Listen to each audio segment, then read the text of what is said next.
Sota el lema Som imparables, construïm des del que ens uneix, l'Ajuntament de Tarragona presenta els actes corresponents al Dia Internacional de les Dones.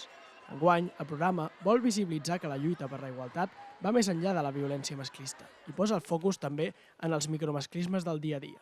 Hablamos de lo mismo, ¿no? De reivindicar el papel de la mujer, el papel de la dona en todos los ámbitos de la vida, del espacio, de nuestra ciudad en este caso, y también no dar pasos detrás, no dar pasos atrás. La programació inclou xerrades, tallers, teatre, exposicions, activitats culturals i concerts i arrencarà el dilluns 23 de febrer amb una conferència sobre els reptes actuals del feminisme a càrrec de l'escriptora Núria Valera. Entre les iniciatives destaca 51 punts, 1.000 camins de dones que han fet Tarragona, una ruta que recorrerà diferents espais de la ciutat i que té com a objectiu donar visibilitat als punts de llibre de dones impulsats pel consistori. Ya saben que cada año entregamos puntos de libro a donas destacadas, a instancia de un proceso participativo de propuestas de la ciudadanía.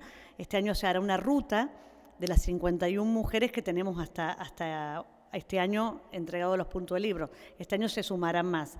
Durant tot el mes, Tarragona comptarà amb diversos punts liles repartits per la ciutat, amb activitats que conviden a la ciutadania a participar i reflexionar sobre la igualtat de gènere. Els actes culminaran els dies 6 i 8 de març, amb la lectura del manifest institucional i activitats per tots els públics per commemorar el Dia Internacional de les Dones.